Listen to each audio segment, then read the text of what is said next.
자, 이제 요셉의 꿈과 비전의 스토리라는 이 드라마는 이제 종반부를 향해 가고 있습니다. 자, 그런데 종반부에 가끔씩 이제 우리 드라마나 영화에서 반전이, 그것도 대반전이 이루어지는 경우들이 있습니다. 이제 극적 재미도 이제 더해지고 하는데, 이 요셉과 또 그 가족들의 이 꿈과 비전의 스토리, 믿음과 꿈과 비전의 스토리도 마찬가지입니다. 지금 대반전이 이루어지는 상황이 전개되고 있습니다. 자, 우리 하나님께서 요셉을 먼저 애굽으로 보내셨죠? 그리고 이제 하나님의 인도하심 속에 애굽의 총리가 되게 하셨습니다. 7년의 대풍년, 이어지는 7년의 대흉년을 이제 미리 대비하게 하셨는데, 흉년이 2년차 되었을 때, 자, 이게 애굽뿐만 아니라 더 확장돼서 특별히 야곱의 가족들이 머물고 있는 가나안 땅, 기근으로 막 굶어 죽게 생겼어요. 듣자하니 근데 애굽에는 양식이 있다고 하더라. 야곱이 그 아들들 빨리 가서 양식을 구해오라 해서 야곱의 아들들이 이제 내려가게 되고, 자, 요셉과 형제들이 만나게 됐죠. 요셉이 얼마나 억울하고 힘든 감정들이 남아 있었겠습니까마는, 그러나 하나님의 은혜로 이미 다 치유 회복이 됐어요. 하나님께서 자신을 이렇게 회복시켜 주셨으니, 번성케 하셨으니, 형제들도 사랑으로 다 용서하고, 그런데 보니까 형제들도 변화되어 있어요. 지난날에 자신에게 했던 잘못을 회개하고 반성하고 있는 거예요. 그래서 형제들을 용서하고 자신의 신분을 밝히고, 그래서 요셉이 아버지에게로 올라가서 아버지와 모든 가족들이 다 이 애굽으로 내려오소서, 그리고 거처할 곳을 이렇게 다 준비해 두겠습니다 라고 했고, 또 마침 이 바로 왕도 요셉이 베풀어준 은혜가 너무 크잖아요. 나라가 쫄딱 망하게 생겼는데 이렇게 나라가 살 수 있는 그런 기반을 다시 요셉이 마련해 주고 있으니 얼마나 감사해요. 그래서 이 바로 왕도 그 소식을 듣고, 야, 그러면 애굽의 이 좋은 땅이 어디냐, 머물기 좋은 땅 했더니 애굽의 동북부 쪽에 가나안 땅에서 내려오면 제일 애굽에서는 가까운 지역입니다. 그 지역에 고센 땅이라고 하는 지역을 딱 이렇게 하사를 할 테니 가족들 다 내려오게 하시라고 그렇게 얘기를 해서, 자, 형제들이 올라갔습니다. 그리고 아버지에게 얘기합니다. 야곱이 이 소식을 듣고 너무나 하나님께 감사하면서, 자, 이제 가족 전체가 삶의 터전을 옮기는 거예요. 나라를 지금 옮기는 거예요. 여러분, 우리나라에서 살다가 갑자기 외국으로 이민 간다. 가족 전체가, 대가족이. 그거 어떠세요? 이 쉬운 거 아니거든요. 자, 그래서 이것은 이 야곱의 가족뿐만 아니라 이스라엘 민족 전체의 큰 분기점이 됩니다. 그래서 새로운 역사의 출발점이 돼요. 자, 이런 새로운 역사의 출발점 앞에서 야곱이 어떤 믿음의 행위를 하냐면, 자, 오늘 말씀을 통해서 한번 확인하기를 원하는데, 자, 창세기 46장 1절 말씀 보겠습니다. 이스라엘이 모든 소유를 이끌고 떠나 브엘세바에 이르러 그의 아버지 이삭의 하나님께 희생 제사를 드리니 그랬어요. 자, 여러분 여기 명칭을 잘 보세요. 이스라엘이라고 되어 있습니다. 야곱 아닌가요? 그렇죠? 자, 야곱의 또 다른 이름 있죠? 뭐죠? 이스라엘입니다. 자, 이스라엘. 자, 야곱은 형 발 뒤꿈치를 잡는 자. 그래서 좀 속이고 인간적인 꾀로 살아가는 그런 인생이었어요, 야곱이. 자, 그런데 형 속이고 아버지 속이고 장자의 축복을 자기가 받아서, 자기가 쌍둥이지만 둘째로 태어났잖아요. 그런데 장자에게 주는 이 축복, 유산도 배로 넘치게 받고, 그럼 사실은 이 영적이고 또 가장으로서의 책임도 막중하지만 야곱은 그것을 받고 싶은 열망이 있었어요. 그런데 그것을 이제 형 속이고 아버지 속이고 받았어요. 그런데 이제 형이 뒤늦게 알고 자기를 이제 죽일 수도 있다, 위협 가운데 이렇게 이제 달아나게 되죠. 외삼촌 라반의 집에 멀리 달아나서 20년간을 머물고, 그곳에서도 많은 어려움을 겪었지만 사랑하는 여인과 아내들 그리고 자녀들이 다 그곳에서 이제 번성하게 돼요. 가축들도 정말 외삼촌 라반은 속여서 막 품삯도 안 주고 하려고 했지만 하나님께서 또 은혜를 베풀어 주셨어요. 풍성하게 하셨어요. 그리고는 이제 함께 외삼촌과 거할 수가 없게 되어서 다시 이제 내 고향으로 돌아가야 되겠다라고 했을 때 돌아가는데 형이 군사들 400명이 끌고 자기를 이렇게 보러 온다는 거예요. 야곱의 생각에는 꼼짝없이 죽었구나 이 생각이 드는 거예요. 그래서 어떻게 했냐면 다 가족을 다 이렇게 때로 이제 나누어서 먼저 보내면서 야복 나루토 강가가 있어요. 그래서 먼저 다 건너게 하고 자기는 지금 안 건너가고 있어요. 왜 안 건너가고 있었을까요? 성경에 보니까 이게 창세기 32장에 소개하고 있는 내용인데, 야곱이 기도하려고 우리가 이렇게 생각하죠. 사실은 아니에요. 야곱이 상황을 지켜보는 거예요. 그래서 형들이 자기 가족들, 사실은 거기 이제 사랑하는 아내들이 있고 자식들 다 있는데 혹시나 이게 최후의 방어 수단으로 정말 자기는 강을 안 건너고 있는 거예요. 그래서 형이 혹시나 가족들을 막 해야 해도 자기는 달아나려고 하는 거예요, 지금. 사실 비겁하죠. 아직도 인간적인 이 모습이 남아있어요. 근데 하나님의 천사가 나타나서 야, 너 뭐하고 있어? 네가 지금 믿음의 계보를 이어갈 사람인데 여기서 뭐하고 있느냐? 건너가야 된다고 하니까 야, 못 건너가요. 못 건너가요. 나를 축복해 주세요. 정말 이 문제를 해결해 주신다고 약속해 주세요. 하면서 버티는 거예요. 하나님 건너가야 돼. 못 가요 하면서 막 싸우듯이 하는데 이걸 이제 성경에 보니까 씨름했다 그랬어요. 처음부터 야곱이 기도의 씨름을 한 게 아니에요. 하나님이 그렇게 어쨌든 야곱을 믿음의 사람으로 빚어내시려고 지금 어쨌든 지금 몸부림치는 거예요. 하나님의 천사와 야곱이. 자, 거기서 정말 밤샐 정도로. 근데 하나님의 천사가 더 이상은 안 되겠다. 건너가야 된다 이러고 있어야 되니. 야곱의 이 환도뼈, 이 허벅지 안쪽 뼈를 탁 쳤어요. 그래서 이제 야곱이 절개되면서 하나님의 사자가 네가 이겼다. 내가 정말 이 문제 해결해 주신다고 약속하지 않았냐 하면서 두려워하지 말라고 얘기합니다. 그러면서 하나님께서 새롭게 지어주신 이름이 이스라엘, 하나님과 겨루어 이겼다라는 뜻입니다. 자, 근데 여러분 그 이후에도 야곱이라는 이름을 주로 쓰죠. 그리고 베드로도 마찬가지인데 처음엔 너가 시몬이니 예수님 딱 만났을 때 너의 이름이 시몬이지만 앞으로는 게바, 베드로, 반석이라고 하겠다. 시몬은 갈대라는 뜻이에요. 근데 베드로, 게바는 반석이라는 뜻입니다. 이름 바꿔주셨죠? 근데 성경에 보면 그 이후에도 시몬아, 시몬아 이렇게 얘기하고 이것도 마찬가지예요. 야곱을 향해서도 야곱아, 야곱아. 근데 지금은 이스라엘. 제가 설명드릴게요. 여러분 이스라엘로 이름은 바뀌었지만 아직 그에 합당한 믿음이라든지 그 삶이 완전히 바뀐 거 아니에요. 우리도 마찬가지죠. 예수님 만났어요. 주님 감사합니다. 제 구원자가 되어주세요 하고 제 삶을 맡깁니다. 하지만 아직 우리는 더 자라가야 되잖아요. 그렇죠? 어디까지요? 예수 그리스도에게 이르기까지. 근데 그 목표 지점을 생각하면 아직도 부족해요. 그래서 우리의 본성은 여전히 연약한 존재예요.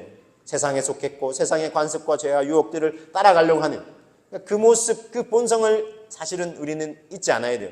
그런데 하나님께서 이런 연약한 자를 하나님의 은혜를 입은 자로 변화시켜 가신다는 거예요. 그래서 계속해서 야곱이라 말씀하시지만 그러나 네가 궁극적으로 나아갈 길은 이스라엘이라는 거예요. 지금 야곱의 경우에는. 자, 이게 무슨 의미가 담겨 있습니까? 이거는 단지 야곱의 가족만이 아니에요. 이스라엘이라고 딱 이렇게 지칭하시는 것은 장차 이루게 될 우리는 이 바뀐 이름이 이스라엘 개인의 이름만 아니죠. 이스라엘 민족 전체의 이름인 거예요. 그러니까 이스라엘 민족 전체가 이제 하나님의 새로운 약속에 들어가고 그 약속이 이제 실현되어져 가는 과정 속에 들어가게 되는 그러니까 새로운 역사의 출발점이죠. 그래서 하나님이 이스라엘이라고 지금 지칭을 하시는 거예요. 그래서 모든 소유를 이끌고 애굽으로 내려가는 거예요. 약속의 땅 가나안 땅 아닌가요? 아브라함부터 주셨던 약속의 땅. 근데 잠시 그건 이제 다시 돌아오게 될 것이고 애굽으로 내려가서 이스라엘 민족을 번성케 하신 하나님의 큰 그림을 지금 그리시고 계시고 그 과정으로 이스라엘 민족을 인도해 가시는 것입니다. 그러면서 이제 애굽으로 내려가면 400여 년간을 머물게 돼요. 그래서 오랜 기간 머물죠. 네, 이스라엘 민족이 아주 크게 번성합니다. 그리고는 다시 약속의 땅으로 이제 돌아오게 되는 하나님의 이 큰 역사를 이루시려는 하나님의 큰 그림이었습니다. 야곱도 요셉도 여러분 이걸 알았을까요? 이때까지도 몰라요. 하나님이 이런 큰 그림을 그리고 계시는지. 우리가 때로 답답할 때가 있어요. 하나님이 그리신 큰 그림, 그럼 좀 미리 좀 더 선명하게 보여주세요. 그럼 제가 지금 이 시점에서 걱정, 의심 안 할 거 아니에요. 근데 하나님 그러시지 않으세요. 요셉의 꿈의 내용도 그렇죠? 이게 무엇 내용인지. 장차 보니까 꿈에 너무 선명해. 보니까 어떤 나라인데, 우리나라가 아니야. 보니까, 애굽이란 나라인데, 애굽 당대의 세계 최강국. 근데 왕이 딱 등장하더니 자기를 신임해주면서 손에 인장바지 빼주면서 다 끼워주는 꿈을 꿨다고 생각해 보세요.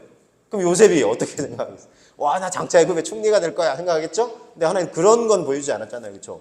형제들이 자기 이렇게 정말 곡식단에 절하고 또 나중에는 해와 달 11별 부모님까지 자기에게 절을 하고 그런 내용이지 이게 구체적인 내용은 아니잖아요. 내가 뭔가 큰 영향력을 끼치는 사람이 되려나? 그런 기대는 품지만 이게 선명한 내용은 아니잖아요. 그래서 우리는 답답할 때가 있어요. 그러나 우리는 하나님을 신뢰하고 이 큰 그림을 우리 인생에, 우리 가정에, 우리 교회, 이 나라 민족 세계에 이루어 가실 하나님을 신뢰하면서 한 걸음 한 걸음 주 예수와 함께 우리 믿음의 여정을 우리는 하나님을 신뢰하면서 그게 아직은 넓고 평탄한 길처럼 보이지 않아도 좁은 길을 할지라도 믿음으로 걸어가야 할 줄로 믿습니다. 그래서 야곱도 요셉도 이렇게 몰랐지만 하나님께서 이 여정을 인도해 가시고 계시는 거예요. 그래서 이 여정 속에는 순종으로 반응하는 게 중요해요. 그래서 믿음으로 순종하는 자는 하나님의 역사를 체험할 수 있는 것입니다. 그래서 참 이게 하나님의 큰 뜻이 이루어지는 성경적인 형통의 은혜를 누릴 수 있는 것입니다. 자, 하나님의 말씀에 순종해서 야곱, 아니 이제 하나님이 지어주신 이름 이스라엘은 이제 가족들 전체를 이끌고 애굽으로 내려가기로 결정을 합니다. 그런데 내려가는 여정에 브엘세바라는 곳에 잠시 머물러요. 그러면서 그 아버지 하나님 이삭이 하나님께 희생을 드려요. 보세요. 모든 소리를 이끌고 이스라엘이 떠나서 브엘세바에 이르러 그의 아버지 이삭이 하나님께 희생제사를 드렸죠. 자, 이스라엘 민족 전체의 새로운 역사의 시작인데 브엘세바라는 곳에서 잠깐 머무른 이유는 무엇이며 또 자기의 하나님이 아니라 그의 아버지 이삭의 하나님께 희생제사를 드리는 이 야곱의 행위는 무엇을 의미하는 것일까? 오늘 말씀을 통해서 제가 함께 나누기를 원합니다. 먼저 브엘세바를 소개해 드릴게요. 이삭이 거기서부터 이제 브엘세바로 올라갔는데 브엘세바 이건 이제 이삭이죠. 보세요. 이삭이에요. 아버지, 야곱의 아버지죠. 이삭의 때에 브엘세바하고 아주 깊은 이 관련이 있습니다. 이삭이 브엘세바로 잠시 갔던 적이 있는데 가나안 땅에서 아브라함도 그랬지만 이삭도 기근을 만난 때가 있었어요. 그렇죠? 그 어려움 때에 사실 이렇게 이동을 좀 했어요. 그래서 브엘세바로 내려갔는데 약속의 땅에서 이삭은 약간 이제 이 약속의 땅에서 서쪽으로 있다가 약간 브엘세바로 올라갔지만 애굽으로 내려가는 큰 길목에 있는 것입니다. 그래서 여차하면 애굽으로 내려가려고 그랬어요. 이삭도. 근데 하나님이 이 브엘세바에서 이삭에게 나타나셔서 내려가지 말라고 말씀하세요. 내가 너와 함께 하실 테니까 여기 머물러라. 더 내려가지 말라고 말씀하시고 너로 큰 민족을 너희 아버지 아브라함 때 약속했던 것처럼 큰 민족을 이루게 할 것이다 하면서 약속을 하셨어요. 그래서 하나님의 약속이 있는 곳이니까 이삭이 계속 머물러요. 그러면 아무런 어려움 없겠죠? 초반에는 그랬어요. 그래서 막 농사도 지었더니 아주 막 100배나 하나님이 거두게 하시고 부유함을 누리게 하셨어요. 그런데 그 지역에 있던 이 그랄 지역인데 그랄 지역에 있는 브엘세바라는 그런 도시인데 자 거기에 있는 사람들이 시기 질투를 해가지고 이삭하고 막 다투고 싸우고 밀어내요. 특별히 우물 문제로 우물을 이제 아브라함 때 팠던 우물을 이삭이 다시 팠는데 물을 통해서 이제 생활을 하잖아요. 근데 우물을 흙으로 메우고 막아버리는 거예요. 그리고는 떠나라고 막 우리 지역에서 너 뭐하냐고 하면서 그랬더니 이삭이 어떻게 했을까요? 무슨 소리냐고 우리 아버지 아브라함 때부터 이거 판 우물인데 하면서 나 버틸 거라고 아니면 여차하면 어떻게 붙어보자고. 근데 이삭은 성향은 그런 사람이 아니에요. 손해를 보더라도 그냥 다 양보하고 어떻게 보면 좀 바보 같은 사람이에요. 세상의 관점에서 보면 저런 미련한 사람이나 좀 싸워라도 보지 이렇게 생각하는데 이삭이 그냥 다 양보하고 다른 곳으로 옮겨가가지고 우물을 팠더니 우물물이 또 막 이렇게 샘 근원을 얻는 거예요. 그래서 그 사람들이 또 놀랐겠죠. 그런데 또 와서 막 또 다투고 이번에는 목자들이 이 그랄 지역의 목자들이 이삭의 이 가축을 치는 이제 목자들하고 막 싸워서 이거 우리 우물이라고 나가라고 여기서 그렇게 하니까 이삭이 또 어떻게 했을까요? 또 옮겨가고 그래서 나중에는 이 그랄 지역의 골짜기로 가요. 사람들이 거하지 않는 곳으로 가요. 근데 거기에 가서 또 우물을 파고 우물을 여러 번 파요. 그런데 거기까지는 그런 사람도 오지 않는 거예요. 어차피 이제 골짜기로 저 거의 이제 끝 지역으로 갔다 이제 갈 때까지 갔다 놔두자 이제 그만두자 했는데 거기서도 샘이 넘쳐나는 거예요. 그래서 그 사람들이 이 그랄 지역 사람들이 깜짝 놀라요. 그래서 어떤 일이 일어났냐면 이 그랄 지역의 왕하고 신하들이 이끌고 와가지고 우리 화친 조약을 맺자 그래요. 왜냐하면 이 사람이 처음에 보니까 물러나고 하는 데마다 막 샘이 넘쳐나고 야, 저 이삭이라는 사람이 믿는 여호와 하나님이라는 분이 정말 대단한 분이시구나. 인정을 하기 시작한 거예요. 하나님을 모르던 사람들. 그래서 평화조약을 맺자. 더 이상 당신을 괴롭히지 않겠다. 당신도 우리에게 약속하라고. 우리를 괴롭히지 않겠다. 이삭은 뭐 평화로운 걸 추구하는 사람이니까 그렇게 화친조약을 맺어요. 그러면서 이 사람들이 뭐라고 하냐면 와, 당신의 하나님 여호와 하나님이 당신과 함께하는 것을 보았다. 여러분 믿음 없는 사람들이 당신이 믿는 하나님을 우리가 보았습니다. 엄청난 고백이죠. 이 고백을 하게 돼요. 그러니까 이 브엘세바라는 지역은 이삭에게 있어서 하나님의 정말 놀라운 은혜와 이 번성의 복을 누린 곳입니다. 자, 그렇죠? 이 브엘세바가 이런 의미에서 중요해요. 자, 그런데 이제 야곱도 그래서 이 브엘세바라는 곳에서 자기 하나님이 아니라 누구의 하나님요? 아버지 이삭이 만났던 하나님, 이삭에게 아버지에게 은혜를 베풀어 주셨던 하나님께 희생제사, 즉 예배를 드리고 있는 것입니다. 왜냐하면 이제 야곱도 새로운 인생을 출발하잖아요. 그러니까 하나님 은혜를 내려달라고 아버지에게 정말 아버지도 큰 인생의 분기점에서 하나님 은혜를 체험했던 것처럼 저와 저희 가정에도 은혜를 베풀어 주옵소서 이렇게 기도하시는 것입니다. 그렇게 기도하는 것입니다. 야곱이 24절도 보겠습니다. 창세기 26장 24절 이거는 이삭에게 한 얘기입니다. 그 밤에 여호와께서 그에게 나타나 이르시되 나는 내 아버지 아브라함의 하나님이니 두려워하지 말라. 내 종 아브라함을 위하여 내가 너와 함께 있어 내게 복을 주어 내 자손이 번성하게 하리라 하셨어요. 그렇죠? 이 말씀대로 하나님이 이루어 주신 곳이 어디라고요?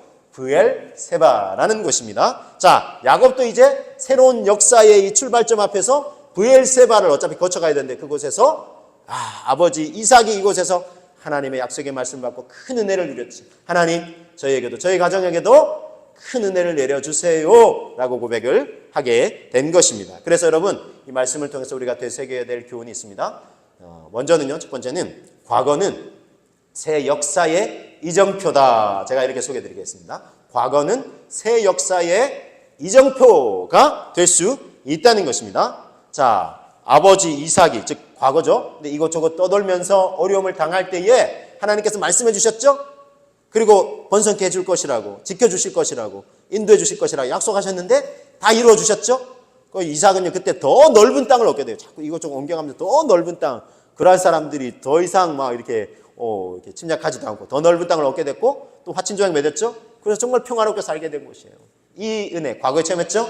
야곱도 이제 새로운 역사의 출발 앞에서 하나님이 역사하셨지. 우리 아버지에게 그렇게 말씀하시고 복 주시고 은혜 주셨지. 우리 가정에도 하나님 이런 복을 달라. 이렇게 은혜를 내려달라. 새로운 역사 이정표가 된 것이고 그렇게 야곱이 기대를 걸었는데 하나님이 그 기대를 저버리지 않으셨어요. 야곱에게도 하나님께서 약속의 말씀 들려주십니다. 창세기 46장 2절 3절을 함께 한번 보시겠습니다. 그 밤에 하나님이 이상 중에 이스라엘에게 나타나 이르시되 야곱아 야곱아 하시는지라. 야곱이 이르되 내가 여기 있나이다 하매 3절입니다. 하나님이 이르시되 나는 하나님이라 너의 아버지 하나님이니 애굽으로 내려가기를 두려워하지 말라. 내가 거기서 너로 큰 민족을 이루게 하리라. 하나님이 이렇게 말씀하셨어요. 물론 이삭 때하고는 좀 다른 거는 이삭 때는 애굽으로 내려가지 말고 머물러 했죠. 근데 지금 야곱의 때는 내려가라. 내가 너와 함께 하고 있으니 두려워하지 말라.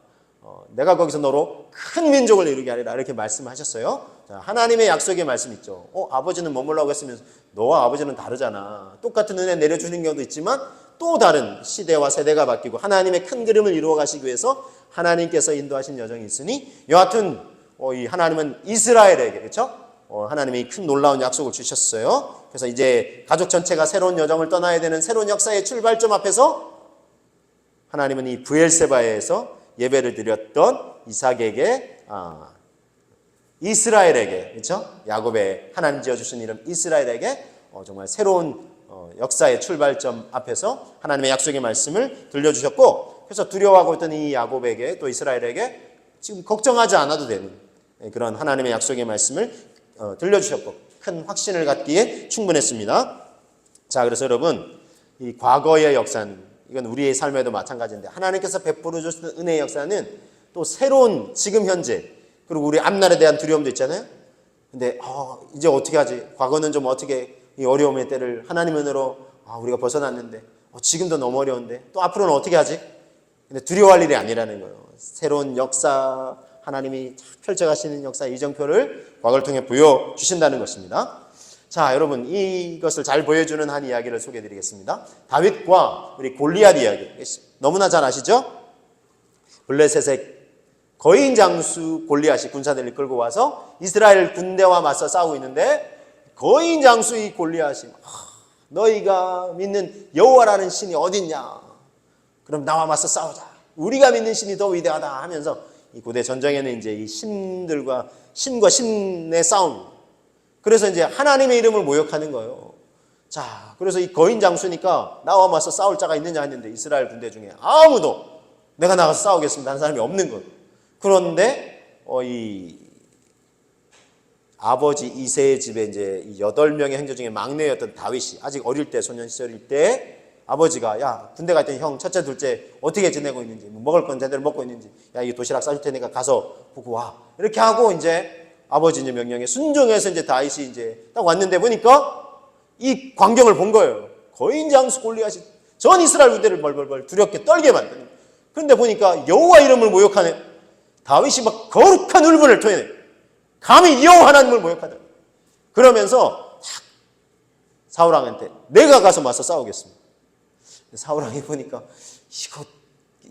이게 군사 훈련 받은 것도 아니고 이게 되겠냐 싶었는데 그래서 네가 할 수 있겠냐 하니까 다윗이 이렇게 얘기해요. 다윗이 사울에게 말하되 사무엘상 17장 34절 35절에 이렇게 말씀하죠. 다윗이 사울에게 말하되 주의 종이 아버지의 양을 칠 때 즉 내가 아버지의 양 칠 때 사자나 곰이 와서 양떼에게 새끼를 물어가면 내가 따라가서 그것을 치고 그 앞에서 그 입에서 새끼를 건져내었다는 거예요. 그것이 일어나 나를 해치고자 하면 내가 그 수염을 잡고 그것을 쳐 죽였나이다.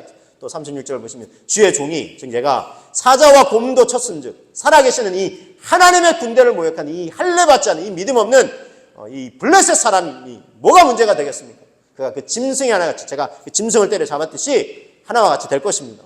이렇게 얘기해요. 또 이어집니다. 37절에 또 다윗이 이르되 여호와께서 나를 사자의 발톱과 곰의 발톱에서 건져내셨습니다. 이 과거의 역사죠. 그러나 지금 또 어떻습니까? 나를 이 블레셋 사람의 손에서도 건져내시리이다.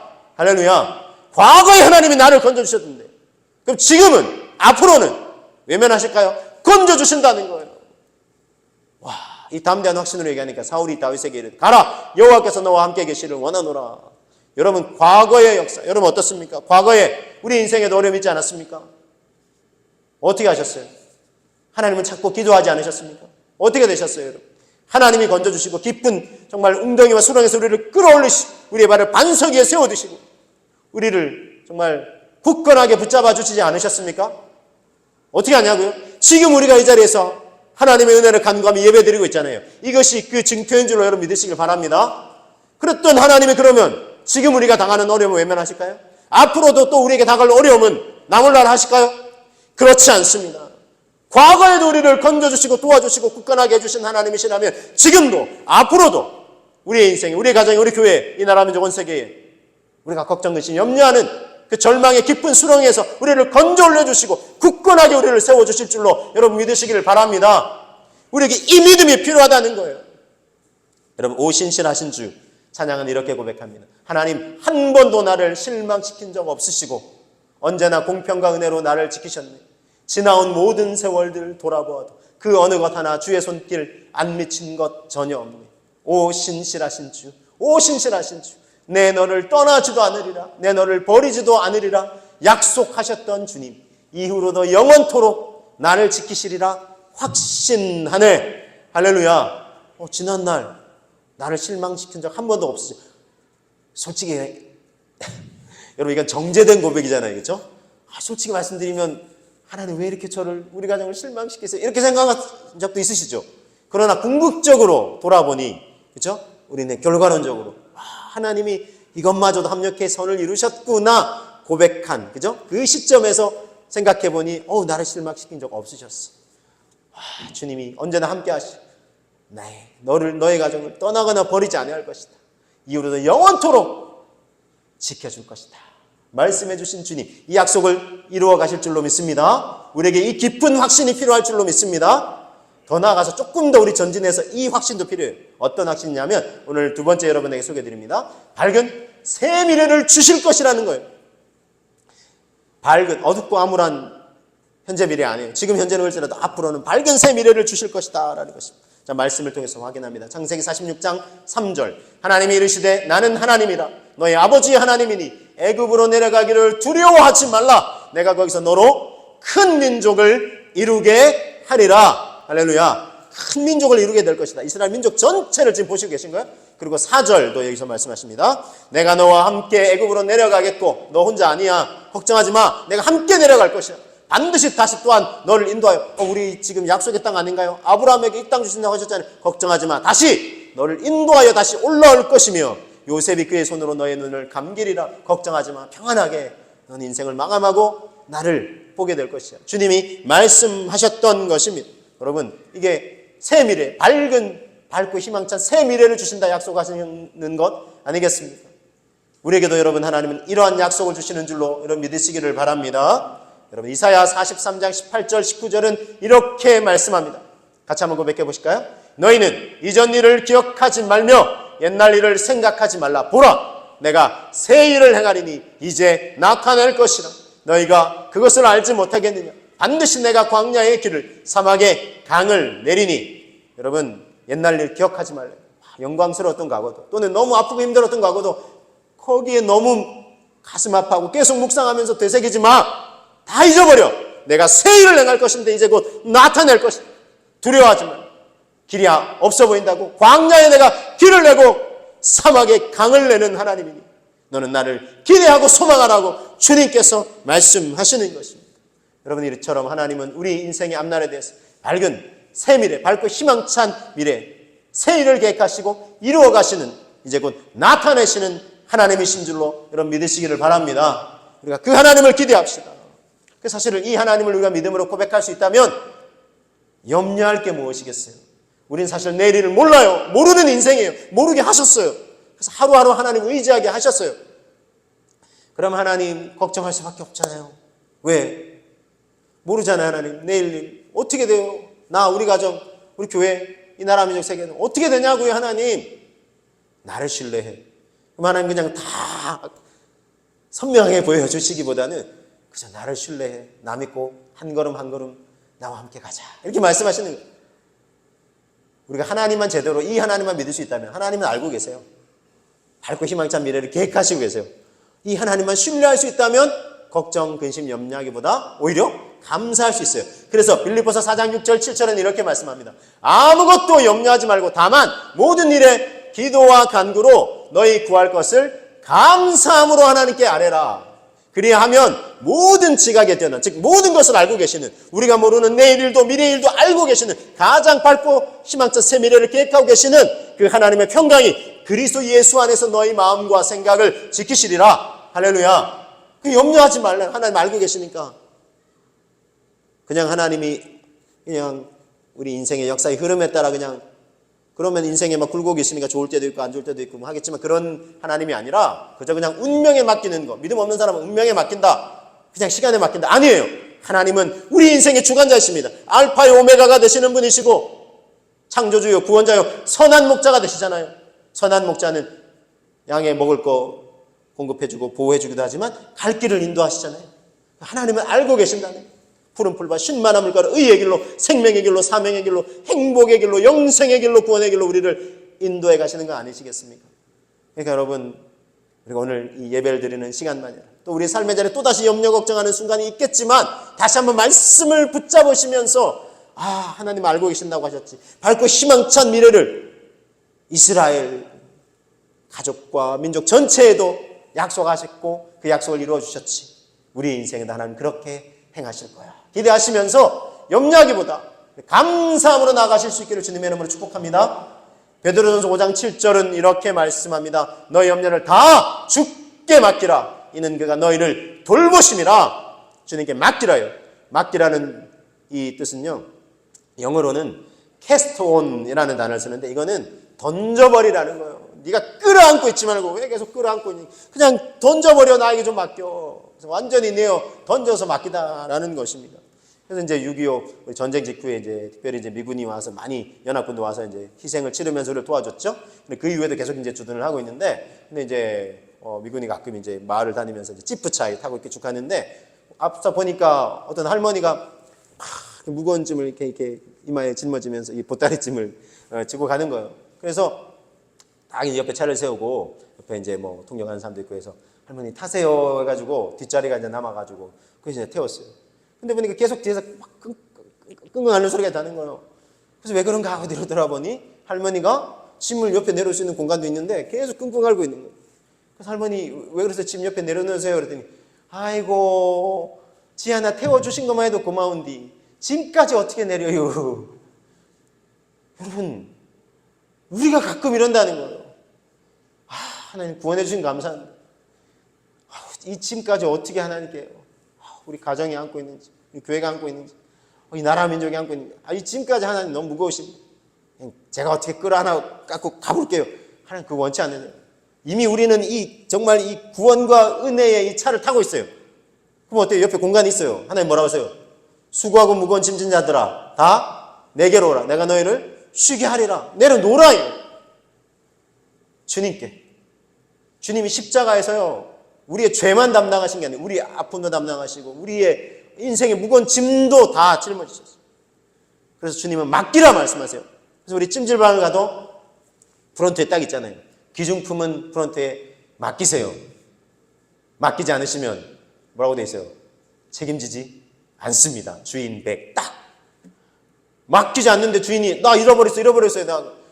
그럼 주인이 뭐라 그래요? 이거 읽어보세요. 이거 맡기라고 했잖아요. 안 맡기셨는데 제가 어떻게 책임져요? 여러분 마찬가지예요. 하나님께 맡기지 않으면 어떻게 될까요? 책임져 주실 수가 없어요. 맡기지 않았는데. 맡기면 책임져 주시겠다는 거 아니겠습니까? 너는 내 것이라 말씀해 주십니다. 책임져 주시는 하나님이세요. 하나님은 사람하고 틀려요. 사람은 말해요. 내가 책임져 줄 테니 다 해봐. 가봐. 책임져 주기는커녕 나 몰라라 하게. 그게 인생이에요. 그런데 하나님은요. 약속하신 거 반드시 이루어주시는 하나님이신 줄로 믿습니다. 너를 창조하였고 구속하였고 내가 너 이름을 지명하여 불렀나니 너는 내 것이라. 내가 책임져 주마. 걱정하지 마. 두려워하지 마. 염려하지 마. 내가 함께 할 거야. 내가 같이 갈 거야. 다시 너를 인도할 거야. 그 약속 이루기까지 너를 결코 떠나지 않을 테니 걱정, 염려, 두려워하지 말고 나를 믿기만 해. 이 하나님을 믿고 신뢰하면서 우리가 주님과 함께 다시 한번 믿음의 여정, 인생의 여정, 사명의 여정 감사함으로 걸어가시기를 다짐하시는 저와 여러분 다 되시기를 주님의 이름으로 축복합니다.